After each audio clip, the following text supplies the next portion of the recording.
Shalom, selamat pagi. Bertemu kembali dengan Ibu Dia Harumsasi. Hari ini kita akan melanjutkan pelajaran pendidikan agama Kristen. Nah, salah satu bagiannya adalah mengenai HAM dan kebebasan dasar manusia.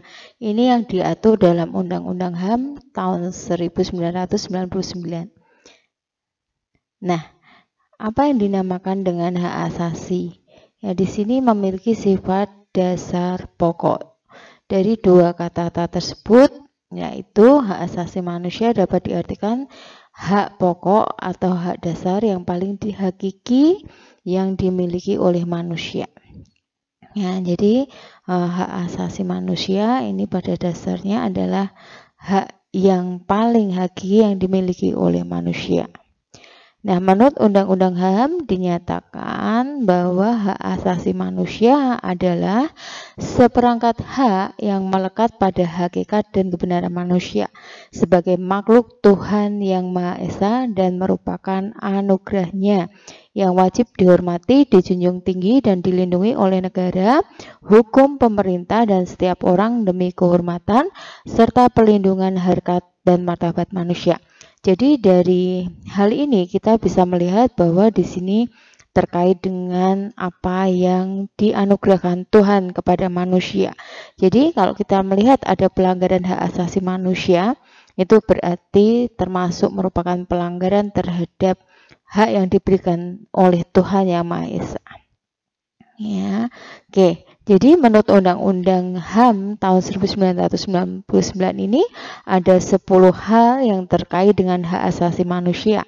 Yang pertama adalah hak untuk hidup, yang kedua hak berkeluarga dan melanjutkan keturunan, yang ketiga hak mengembangkan diri, yang keempat hak memperoleh keadilan, yang kelima hak atas kebebasan pribadi, yang keenam hak atas rasa aman, yang ketujuh adalah hak atas kesejahteraan, dan kedelapan adalah hak turut serta dalam pemerintahan, yang kesembilan hak wanita, dan yang kesepuluh hak mengenai anak. Jadi menurut undang-undang ini yang terkait dengan manusia, kehidupan manusia itu diatur ya. Jadi kalau seseorang itu menghilangkan nyawa seseorang atau sesamanya, ini berarti termasuk dalam pelanggaran ya, karena salah satunya adalah di sana ada hak untuk hidup. Ya, jadi hak untuk berkeluarga. Maka ada undang-undang yang mengatur pernikahan, ya kan? Yang ketiga adalah hak untuk mengembangkan diri. Setiap manusia memiliki potensi, bakat, dan talenta yang dianugerahkan oleh Tuhan. Maka sebenarnya mempunyai hak untuk mengembangkan diri, ya. Kemudian di sini kita ulangi, di sini ada hak untuk memperoleh keadilan sesuai dengan Pancasila ya, keadilan. Nah, ketika seseorang sudah merasa bahwa hak mengenai keadilannya itu terganggu oleh pihak lain, sebenarnya berhak untuk menuntut ya istilahnya, atau untuk meminta hak mengenai keadilan ini. Maka ada lembaga-lembaga hukum serta undang-undang yang mengatur ya, juga mengenai kebebasan pribadi juga. Tetapi di sini artinya kebebasan pribadi pun tidak boleh mengganggu masyarakat atau lingkungan sekitar. Semua juga ada undang-undangnya. Ya, di sini ada hak atas rasa aman ya. Oke, kemudian untuk memperoleh kesejahteraan. Jadi semua juga terkoneksi dengan undang-undang yang ada. Kemudian hak turut dalam pemerintahan, artinya kalau kita mengingat itu kan juga ada yang namanya kita terlibat dalam pesta demokrasi seperti itu ya.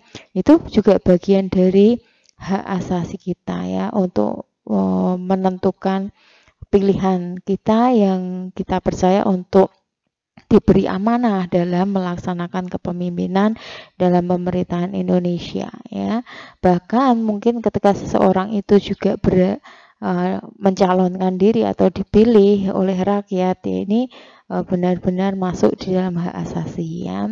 Oke, tetapi ya lebih dalam dan lebih luas memang ada yang mengaturnya ya, tidak semudah itu. Kemudian mengenai wanita, ini juga masuk dalam HAM.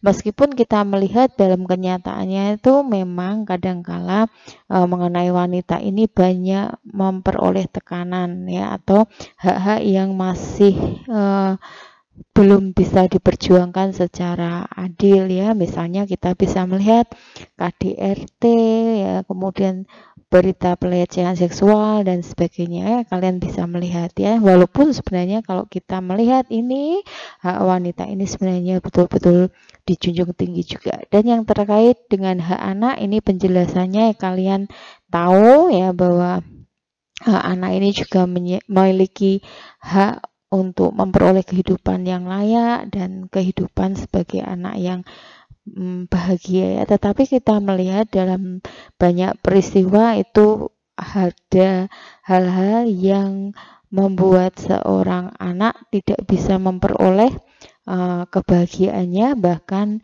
memperoleh tekanan misalnya itu dari keluarga ataupun mungkin anak-anak yang harus atau dipaksa untuk bekerja keras, mengemis dan sebagainya itu ya kan, seperti itu kita pernah mendengar ya. Jadi ini sebenarnya perlu kita perhatikan lebih lanjut ya terkait dengan 10 hal yang ada. Jadi hari ini kita hanya akan belajar 10 hal ini ya yang terkait dengan HAM ya, menurut Undang-Undang HAM tahun 1999. Nah, sekarang karena kita belajar mengenai agama Kristen ya, masuk dalam buku pelajaran dan modul yang ada. Nah, saya ingin nanti 10 hal ini kita akan bisa melihat konteks Alkitabiahnya. Ya, nanti kita akan melakukan tugas atau model inquiry, kita mencari dan penggalian Alkitab. 10 hal ini terkait dengan konteks Alkitabiahnya. Oke, sehingga di sini langsung pada tugasnya nanti kalian bisa mengerjakan dalam tabel, yaitu yang pertama nanti menjelaskan dan memberi contoh mengenai 10 hak tersebut. Contohnya mungkin hanya 1 atau 2 saja. Dan yang kedua adalah mencari ayat Alkitab yang berhubungan dengan 10 hak tersebut ya. Ini Budiah memberikan contoh, nanti kalian mengerjakannya seperti ini. Jadi ada tabel nomor keterangan contoh dan Alkitab. 10 hak itu ditulis dulu, kemudian penjelasan dan contohnya, kemudian yang berikut ayat Alkitab pendukungnya. Oke, sementara mengenai materi hari ini selesai, nanti akan dilanjutkan pada materi yang berikutnya. Selamat pagi, Tuhan Yesus memberkati.